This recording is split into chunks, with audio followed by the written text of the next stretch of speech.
All right.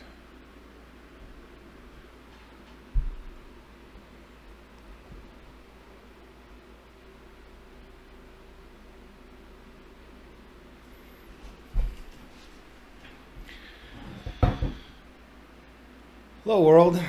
I'm Max. Welcome to another episode of the State Copy Podcast. As always, I'll remind you that this content is meant to be consumed in series. From the beginning, see episode 0 for all applicable terms and disclosures. So today, I want to shift gears for a sec from where I left off last episode. I was talking about writing network software for the great big mesh network that is collective human consciousness. But let's back up a bit, and I want to talk about that little neural net that you and I are riding around in. I think that context is really important first. So first, a quick reminder, this is called State Copy for a reason. My primary intention behind this podcast is to train a learning algo to try and synthetically reproduce my personal mind state. I know that sounds pretty crazy, but I'm an optimist, and if you can accept the significant progress in machine learning tech, and compute, and how cheap it's becoming, it becomes clear that, well, it makes sense to start building out kind of like rich seed beds for what I'm trying to do here. So copying a well-organized human consciousness from like a biologic substrate over to a digital one. Hear me out. Okay. So how do you optimize for compression? Like if you're going to try and capture a mind state, just kind of a brilliant notion I had recently, I think, is that it's sort of ultra critical to organize your mind state. And that's like a really large process that I really started taking seriously, I'd say about 3 years ago. And it's just been ratcheting up ever since. And so let me kind of describe what that looks like. And so what do I mean by that? Like, how do you optimize your brain bucket? This little neural net that your consciousness is riding around in. So first off is the easy stuff, the super logical stuff. So if you want to just maximize compute, that's nutrition, that's sleep routine, that's fitness, that is cutting sort of like poisons out of your diet, like alcohol, things that directly impact your compute capability. So now for me, I was pretty overweight when I was a kid, and when I was about 31, I figured that out. I'm about 6'1", and I think when I was 31, I weighed about 312 pounds. I had some bad. I was on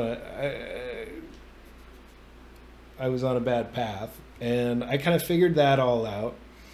And I shaved off about 80 pounds, and I probably put about 5 or 6 back on, and I've managed that for the last, you know, going on 15 years. So that's huge, and part of doing that was learning how to eat right and how to cut out bad habits and develop a fitness routine that worked for me. And today, what that looks like for me, I mean, when I was 31, it looked different. I went to the gym. So I'd lift 3 or 4 times a week, and then I would walk 2 miles a day without fail. And I'm in a warmer climate, so summers are a little rough. But that's rain or shine, 2 miles a day. And then I also played racquetball. And I would do that 2 or 3, sometimes 4 times a week. So I was doing all of that while eating dramatically better. And yeah, I went from 312 down to like 228 in 4.5 months. It didn't take any time at all. Your body's a machine. And so that's kind of like what I did. And these days maintenance is a lot easier. And I know kind of what foods I can get away with that still, I don't feel like I'm ever on a diet. This is how I live now. It's a way of life, and it feels normal. It becomes that. There's a lot of, I don't really want to spend a lot of time providing much guidance. I'll just kind of highlight sort of my experience and what my process is, if that's useful. But there's a plethora of really good options. My favorite for health, for just health generally, my favorite source these days is the Andrew Huberman podcast. I think I've spent a lot of time listening to that guy talk, and I think if you're looking for guidance on really optimizing your personal health, that includes fitness, diet, sleep, also a lot of I think he gets into a lot of beneficial psychological ways of looking at things. I would point you at that podcast. Pretty much listen to what that guy says and you'll be fine. But you got to execute on it. Okay, so also I had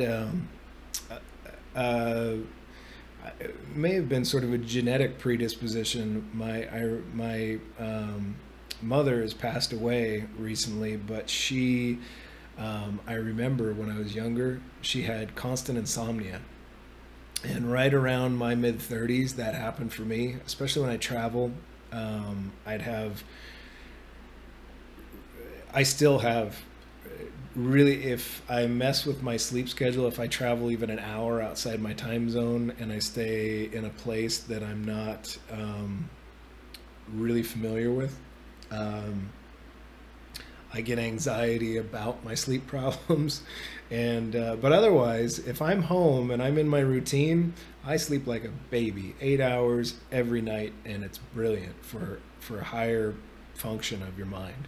For me, I get sort of brain fog, real difficulty calling up pronouns, specifically names of things. It's really difficult. It's sort of like a hangover. And so I've put a lot of attention on getting good sleep, and you have to do that. So that's kind of the high points there. Not much else to say. And Andrew Huberman, highly recommend.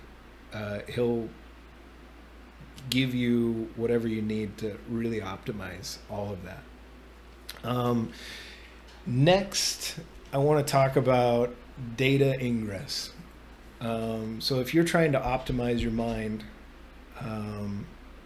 once you've totally optimized it for compute capability, the next really important thing is filling it up with data.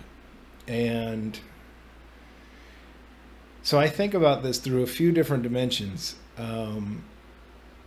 So one is just quantity. There's so much information now freely available, democratically available through this this process. Through YouTube is my favorite tool in the world. It gives me historically, you had to be born into royalty or lots of money to be able to get access to the quality education that's now just freely available. The challenge is you have to sift through all the bullshit that's out there. These days, I can't find fiction that entertaining. I don't spend a lot of time watching any kind of traditional television. I'm not watching the latest Game of Thrones spinoff. I just don't give a shit. If it's after a while of optimizing for pulling useful data in, you sort of make yourself allergic to meaningless data. And so the YouTube, the internet, is filled with just meaningless entertainment drivel, is how I think about it. And it's just, everything on TikTok. It's watching people fall over and over and over again, and cars crashing and animals doing cute things, and a little bit of that's okay. It's like, it should be like dessert. Like, seek it out in small doses. But otherwise, what you really want to be doing is trying to cram as much good data in as possible. You want to make your mind thirsty for knowledge. And this unlocks a whole bunch of other stuff you're going to want to be able to do with that knowledge. To start with, that can be knowledge about, like the Huberman podcast I mentioned, for maximizing quality of diet, sleep, all of those things. All of that information is freely available online, hours and hours and hours, really quality content. All you have to do is tune into it and pay attention. So I take that a step further. I worked a software job most of my life, software engineering manager, and I went through this whole COVID transition that we all did, and I think COVID, I don't like letting it take up a lot of the air in the room. I think we all give it a little too much. It's fine. What I'll say about it as it relates to work is that COVID kind of scared the shit out of all of us at the same time, and it really brought into clear focus kind of the plastic empty nature of our 9-to-5 existence, at least as a working for a large corporation.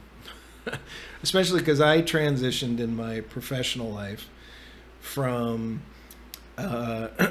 working for big corporations for a long time, like Fortune 500, the big ones, 100s.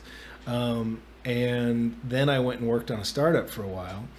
And then I had to wear a whole bunch of hats. I was not just a engineering manager, but I was a senior DevOps engineer. I built out a whole bunch of the infrastructure the company used for the software shop to collaborate and build software. And I was also our systems admin for this is a team that was about 20 people when I got there, and then it grew to about 60 before a big company came and bought us. And I was also our compliance officer. And if I messed anything up, potentially 59 other people or whatever it was were out of a job. And that created sort of a meaning, like that created passion about what I was doing that made what I was working on felt like it mattered. And then a big company came and bought us, and that was great for the founders, for whom I was not one. I was just good friends with the founder, so I was had an important hats I wore in the thing, but it wasn't a meaningful thing when the big company bought us. All that happened is I felt like a lot of the meaning that I pulled from that role just got subtracted. And all of that happened right while COVID hit. And so there's a whole bunch of busy work that comes with big corporations where you're just integrating layers of process that's fairly meaningless. And we all got locked in our houses, and everything was full-time remote. And then when COVID was pretty much over, because I think the software engineer type is kind of on the spectrum, the ones that are probably a little too afraid of COVID, in my judgment. And so a lot of people are still afraid to go to the office now, when the thing is so far over for now. What I'm getting at is I originally took that job at the startup because I knew there was an option for full-time remote, and I had this kind of romantic idea about working from Europe or Hawaii for parts of the year, and living a life that felt like vacation, and then just tuning in from a really cool coffee shop somewhere in Paris or something like that to do my day job. I wanted that freedom. And then when COVID gave it to me, I hated it. Like, it turns out most of what I liked about my job, most of why it was tolerable in any way to me, is for the hang. Like, I liked all of the people that I worked with, and I liked, even though I was always like 50-50 remote, the 50 in the office was very important to me. That was lunches with friends. And I'd go into the office middle morning without a commute. We'd do a little bit of work. We'd do some of that important FaceTime stuff that's useful for cohesion of a team. And then we just hang out together. And it turns out that's why I was there. And when that got taken away, the whole thing felt very meaningless. And because I've spent so much time optimizing, I made my hobby just learning things, specifically macroeconomics, a little bit of trading, a lot of Web3, and a lot of geopolitics. I could see sort of what was unfolding. I knew that there was a whole huge round of layoffs, and when I looked at the chart of my company, I knew it was going to be soon. And I decided, my subconscious pretty much decided that the right decision was to put in my notice and walk away. And I didn't really have a plan for what I was going to do, but because I'd spent so much time on this optimization hobby, I had found enough success in investing that I could afford a sabbatical. And for a time. And I went into it thinking, you know what? I'm not going to build a plan with intention. I'm going to free up as much compute as I can, and I'm going to figure out what I want to do with that time. Turns out that was the best damn thing I ever did in my life. I that let me ratchet up the progress that I feel like I'm making towards all these objectives. It helped me kind of define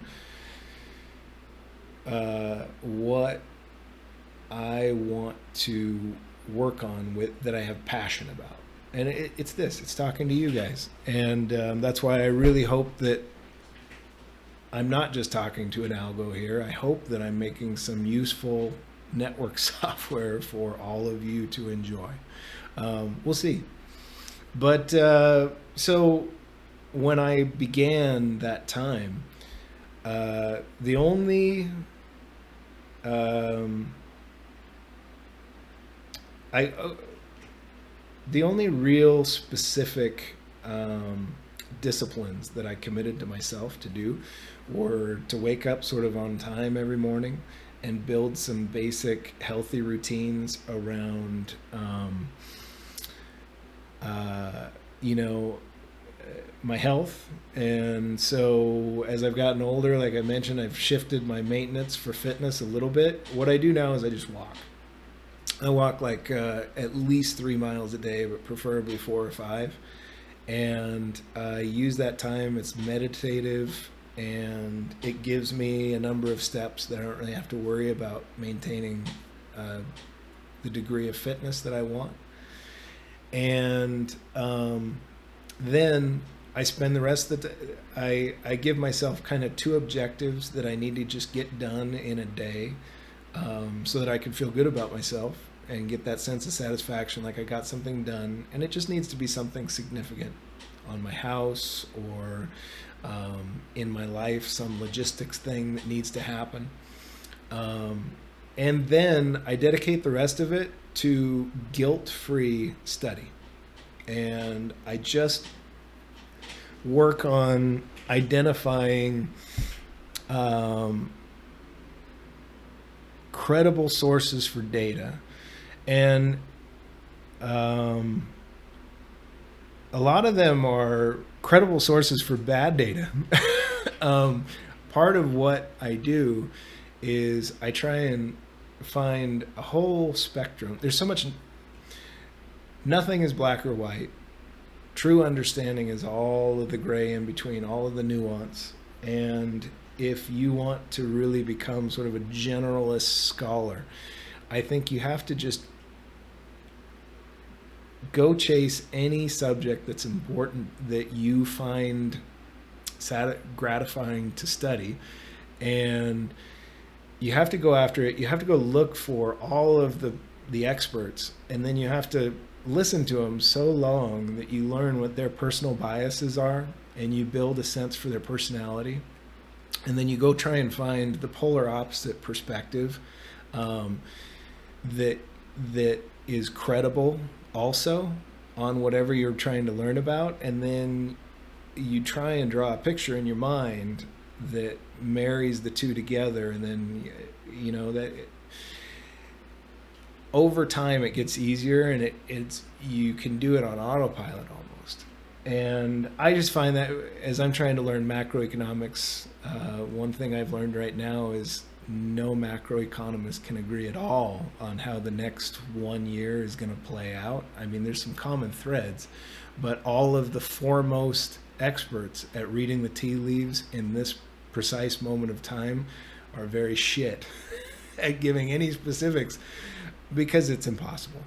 But what you're trying to do is just model the best probabilities you can towards specific outcomes, so that you can create a hedged investment strategy. And I'll future episodes, I'll talk about everything I do with that, and try and capture how I think about it.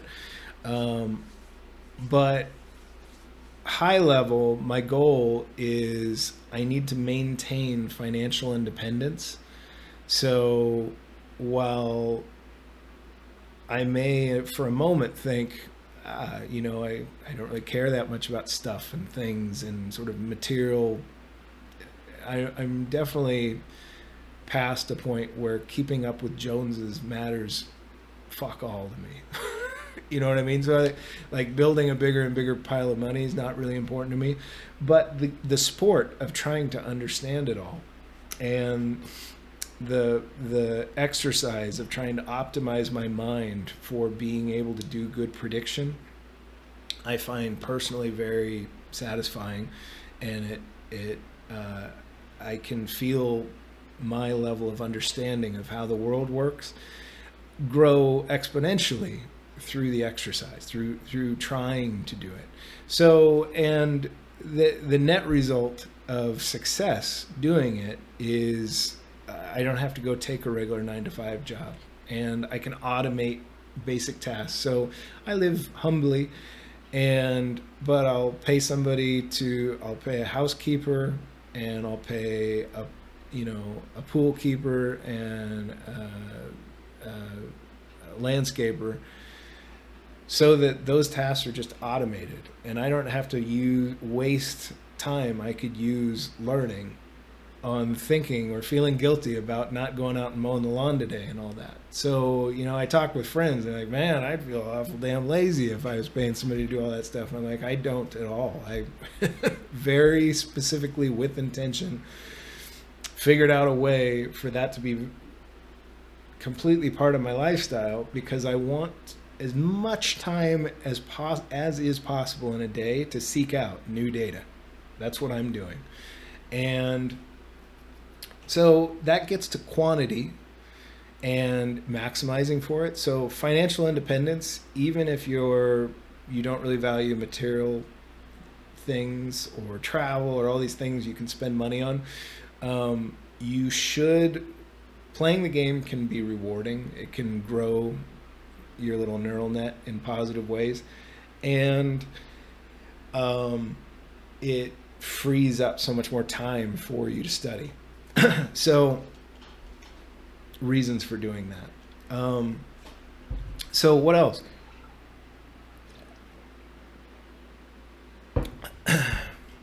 So quantity and volume, but now you need to do fine tuning. You need to spend time figuring out who credible sources are, and getting really good at that. And let's back up a second. A really useful thing to do is to think for a minute, try different ways of learning, and find the way that is most compatible with your brain. I know some people that love reading. I've recently taken on a paid intern where it's basically learn to earn. I'm paying him to study things I think will give him an edge, and then I think later on that'll work out where I have somebody I can throw ideas at, to, and I can get real credible feedback. And so this guy, he loves to read. And when I gave him a stack of podcasts, it wasn't as effective for him, or it just didn't, it wasn't sticky in his mind, and he wasn't as enthusiastic about the content. But I gave him a few books, burned through them in a week and a half, and loved that experience. So we all have different ways of learning. The way my brain's optimized, it's so much stickier in my head if I can see a face, and I need the hand gestures, and I love conversation. I love two deep thinkers. Lex Friedman podcast is solid gold. I watch every one. Some of my favorites I'll watch a couple times over to really get all the nuance. And really good debates, of some of the greatest thinkers of our time. That's what works for my mind. And so once I recognize that, then I know, YouTube and video, and like that's the most efficient sort of data ingress. Okay, so that gets to quality and volume. But then you really need to do some compression. You only our brains are a miracle of evolution over time, and the fact that a thing of this complexity develops in a natural process is just beautiful to me. But it has limits, and if you can take this much content and then distill it down to just the bullet points in your mind, that's incredibly that's the right step towards optimization, and that's what you want to be doing. For me, some of why I do this is just for that. Simply trying to I'm gonna have to cut here real quick.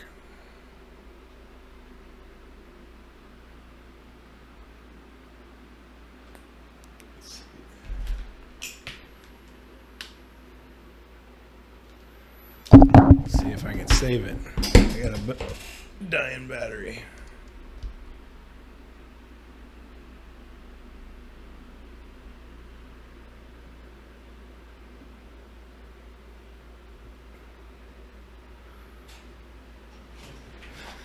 I think that'll do it.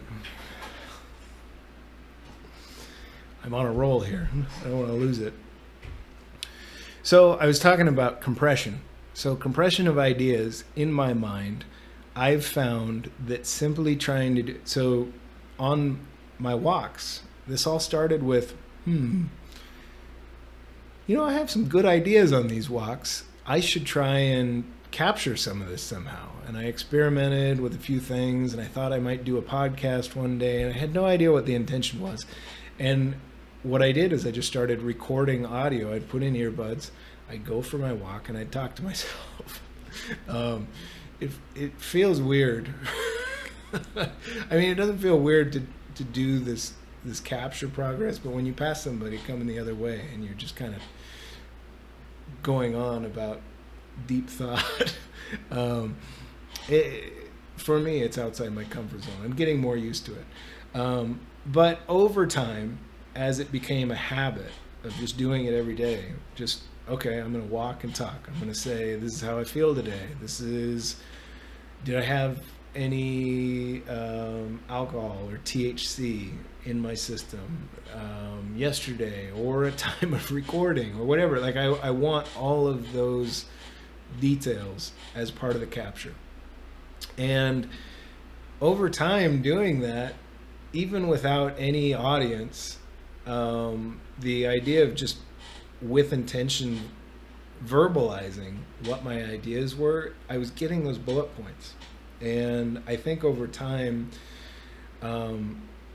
trying to communicate my ideas was doing file compression in my mind. And I was getting those bullet points instead of, hours of talking on a given subject. So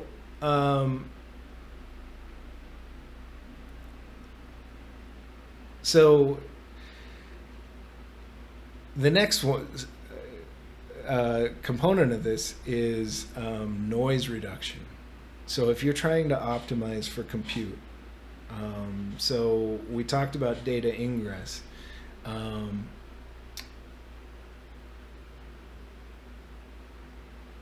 And the compression I'm talking about, so getting the bullet points of useful thought. The other really important thing is noise reduction, getting useless garbage thought out of here. And there's a lot of that. There's so much of our like fight or flight monkey brains that are focused on, you kind of have like real-time processing that is so focused on, oh, that should I have said that today to that person I care about? What do you think they thought? Or what do you think they meant when they said this to you? You know, like, or stress and worry about, oh man, I hope markets recover because shit, how am I going to pay my bills next week? So much of your compute is wasted on just noisy. So I kind of divide thought up into high band and low band, and I think of that on sort of like I guess it'd be a spectrometer, I forget. But when you're visualizing electric frequency, radio frequency, you got your high band is your ultra fast, you know. I just think of it as like noisy thought, and then you have low band, which is more analog, and that's more the way I try and visualize that is sort of like zooming out. I feel like high band thought is when your face is right here on the map or the book, and you're seeing every little detail in a ocean, in a storm of complexity, and your brain is just wasting so many valuable compute cycles on, okay, is this car coming at me gonna hit me as I try and cross this road? And boy, I need to resolve this issue with my dad or my spouse or my child, you know, like. And I'm not saying those are wasted thoughts. Those are probably some of the most important ones, but you can't have a well-ordered mind when you're spending a lot of time with unordered thought in that frequency. So how do you free your mind of all that clutter? So some of it's basic logistic stuff, like I was talking about, like I mentioned, automating some of the more mundane tasks in life. Also, if you're in a relationship that eats up a lot of compute in a negative way, you have to resolve all of that. You have to prioritize fixing it, either by working through whatever it is in a meaningful way that gets an immediate result that's healthy, or you need to in the most careful, well thought out way possibly, especially if there's children involved, extricate yourself. And until you do that, you're going to be spending so much of your compute just thinking about whatever last night's argument was. And if I think human relationships wonderful, and I'm not saying everybody needs to just go be by themselves, but you really need to find a partner that you can be in harmony with, where they just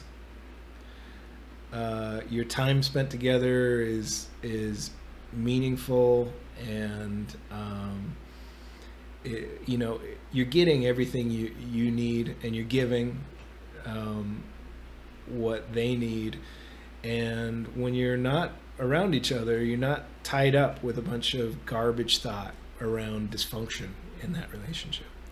So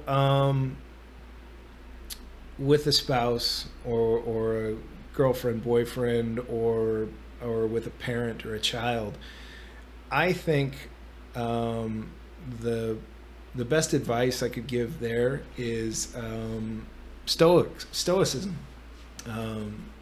I came across, right about the time my mother passed, I came across A Guide to the Good Life. I believe it's William Irving.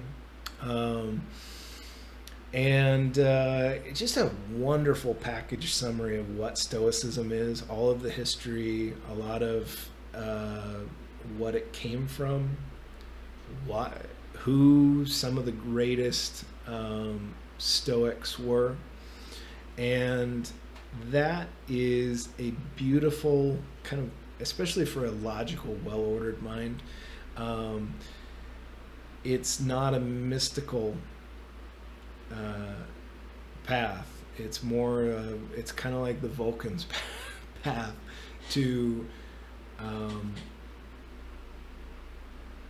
it's maybe not the right analogy. If I recall, and I may mess up some of the details, a lot of times I just trust my gut, my subconscious, to understand all the finer points of these things. And when I try and recall them in real time, I mess it up, or I'll step on one of the details. But I believe that Stoicism was born first in Greece after the fall of Alexander the Great. And the way I heard it described is that under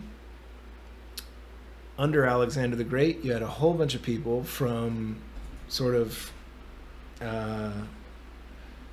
unique cultures, all sharing the same religion, language, all of that, a whole bunch of humans well organized into the, moving sort of in the same direction culturally. And then when that empire broke up, suddenly lots of cultures sort of were mixed up, and religion that existed in that community sort of faded.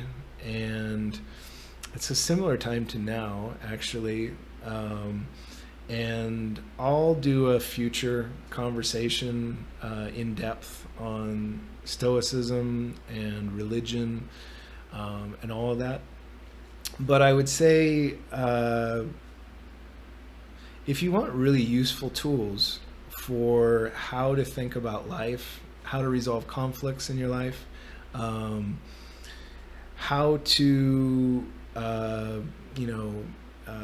negative visualization, and sort of setting expectations properly in your mind so that you're not so traumatized when things don't go perfectly the way you want them to. Excellent tools for dealing with grief. I mentioned I came across it as I was on this road trip to say goodbye to my mother, basically. It's just the perfect, it's a perfect manuscript for how to, that's maybe another red word. It's just a perfect guide for living the good life. And I recommend it to everyone. If I said most meaningful book I ever read was probably this book. I think if you're trying to really optimize for noise reduction, read that book probably once a year. It's one of those, Stoicism is one of those things you kind of practice. You'll read it one time and you'll get one meaning, and then after you get better at it, you'll read it a second time. You'll read like Marcus Aurelius's Meditations, and you'll hear an entirely different message the second time you read through it, and the third time. And so it's a thing that evolves over time. So I would just say a best practice for building a tool set that lets you, with intention, delete all of the noise out of your mind. That's the tool set I'd recommend.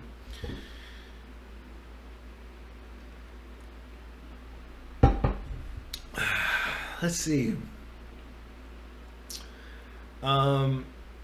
Next, I would say you got to start working on rights, and WRITES is what I mean.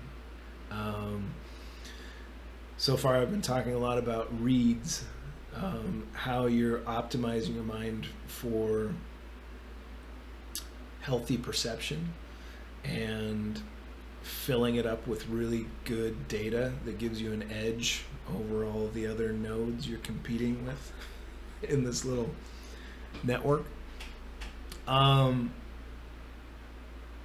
And so what do I mean by right? I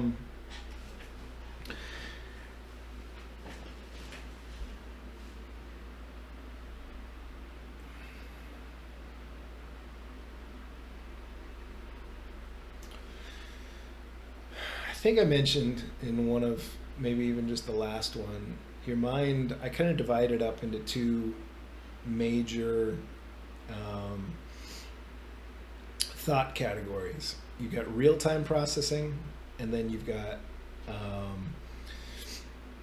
uh, post-analysis, where you call up memories and then you think about them, and then you try and glean additional useful information from those memories, and then you try and reintegrate those back. So so writing changes to how both of those sections of your mind work is some Jedi shit. I mean, that's a very well organized mind. And I'll tell you that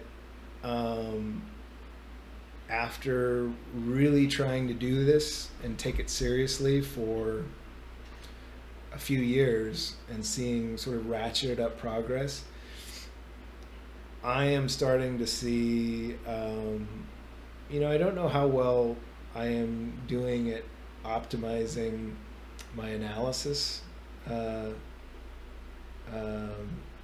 stack. In my head, I believe a lot of all of that I just described is optimizing analysis and letting me write back changes to my neural net that lets it function better. But for real-time processing, this is sort of, for everyone has had that experience where you leave a school or work or a party and you think, damn, why did I say that? Or why did I do that stupid thing? Or why did I freeze? Why couldn't I say anything or do anything in that moment? That's your real-time processor. That's what I'm talking about. So your real-time processor is, and I apologize, I really think about these things in software terms because that's been it's very kind of apropos to the topic, I think, as I understand more what this is. And it's my background. So,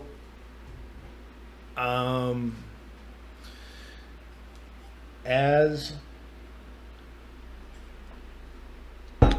you build routines around productive thought and you optimize all those things that I just described earlier, to optimize all of your personal compute, a useful side effect that you'll notice start to happen is you'll start to notice that your subconscious reactions to stimulus that are coming in, and how you act upon them in real time begins to mature in positive ways. I've definitely found that. I've found that rather than being defensive towards someone who makes a comment, I can almost hear them say it with a different tone, and I can catch where in the past, before I began this endeavor, I might take something somebody said personal that wasn't even aimed at me, or I just been overly sensitive, or interpreted an action that was meant to be even funny, or you know what I mean. Like I would notice over time, um, almost hearing, just hearing people and interpreting their actions just in a much healthier way.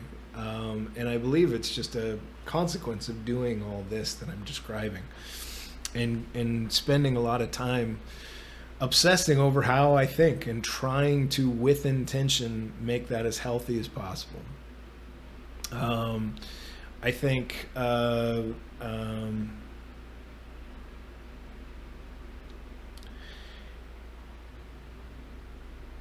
not only how I perceive communication with others, but my responses. I was noticing.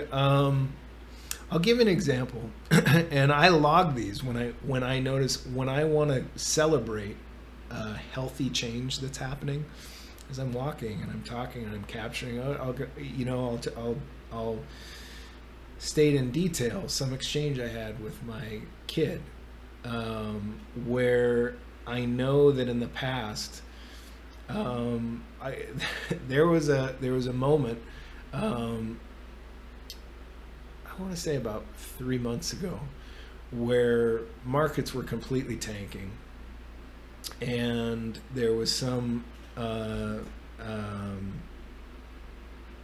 really kind of scary hack in something in Web3 that I'm invested in, and the potential loss to me would have been huge, you know.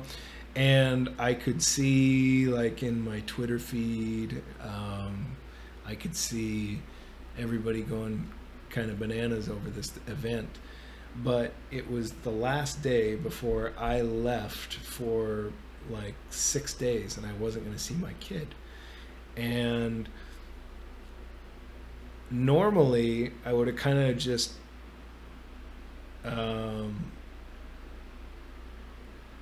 pushed her in front of the TV, and I would have obsessed over making sure everything was cool, and if it wasn't, I would have moved some money or something like that. I think old me many years ago would have reacted that way. This more mature me, in that moment, went, I'll be fine. You know, like, I kind of did a real-time calculation. You know, I weighed all the odds, I think, in my mind, that it's probably going to be something okay. Oh, I think it was a wallet hack, if I remember right. So that could be really bad. And they were talking about wallets getting drained, digital wallets. And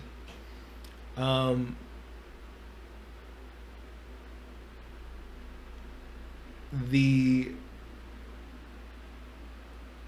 subconscious response I had in the moment was, I need to be here and present with my family, who I care deeply about, and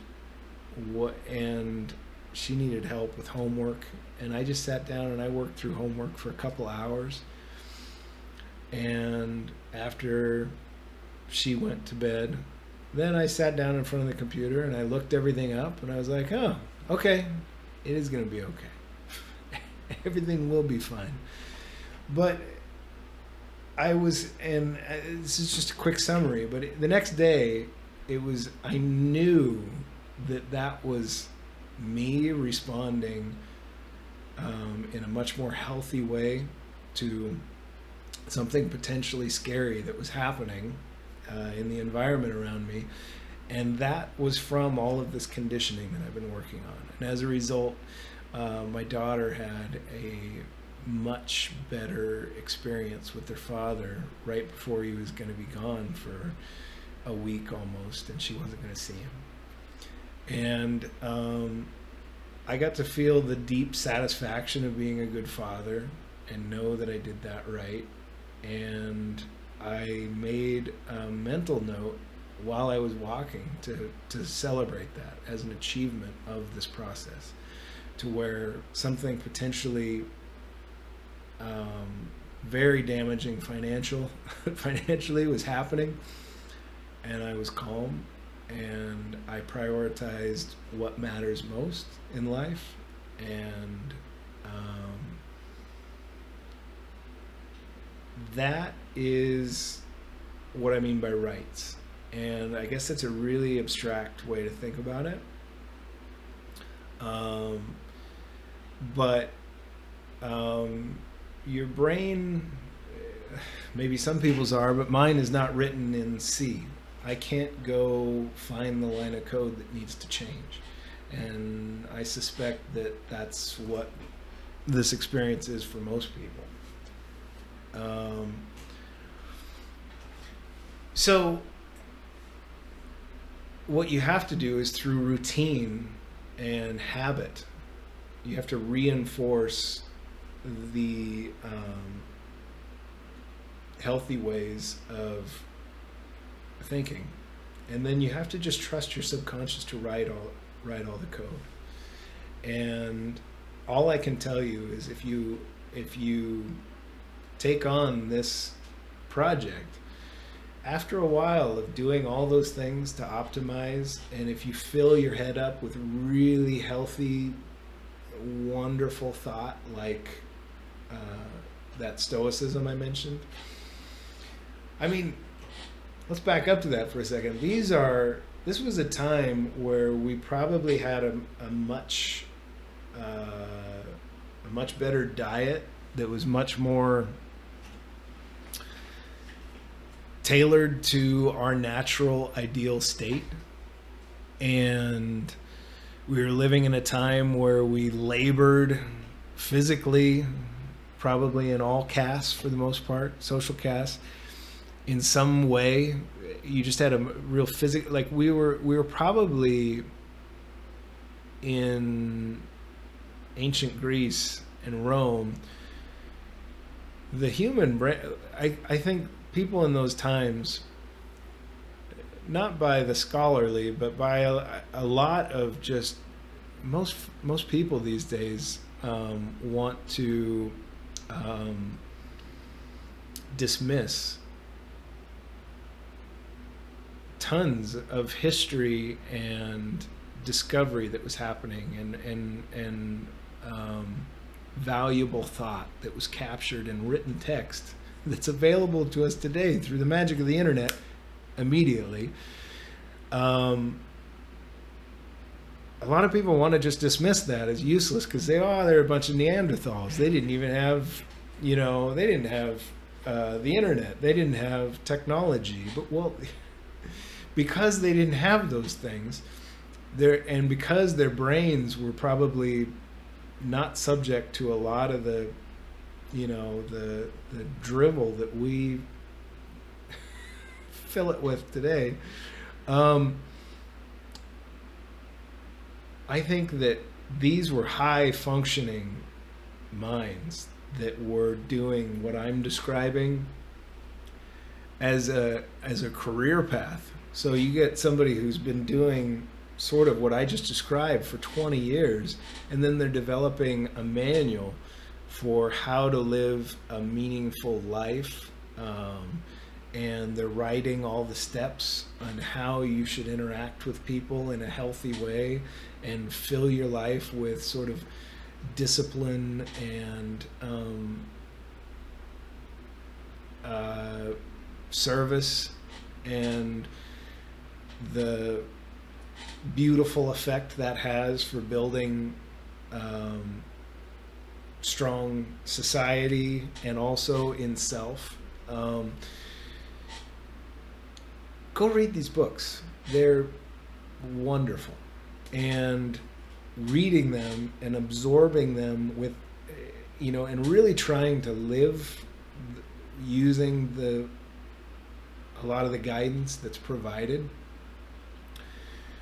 will have a beautiful side effect of letting you do writes to your real-time processor that are desirable. And it's very difficult for me to relay that thought. I'll try and do that more. That's what this is for. Let's see.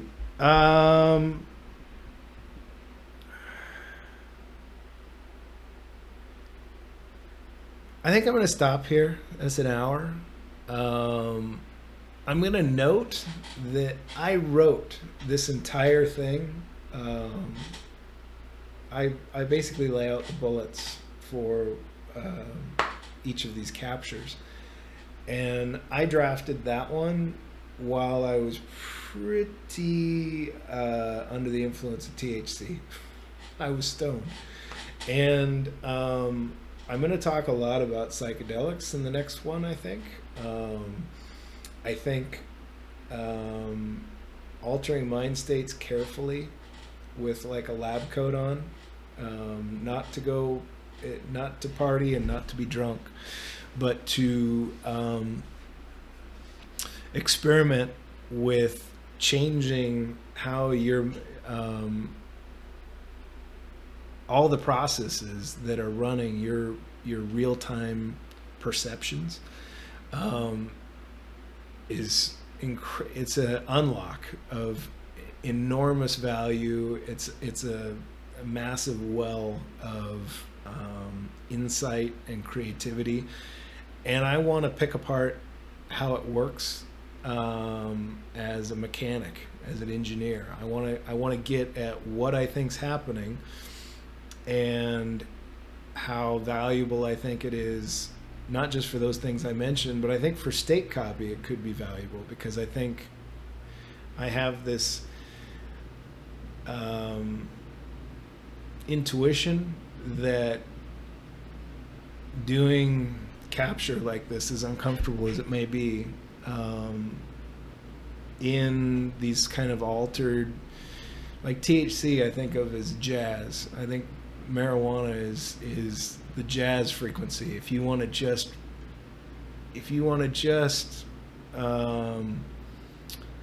write on the fly, grab some idea in your head that you want to pick apart, and then tune into jazz, and beautiful art will come out. I want to go into that at length, and so I think that'll be next episode. And I just thought it was important to note that most of the structure of this broadcast was born from that mind state. Okay. Thanks for tuning in. Again, if I'm just talking to an ML algo, that's cool too, but I really appreciate anybody who decides to join me on this whole endeavor. Thank you.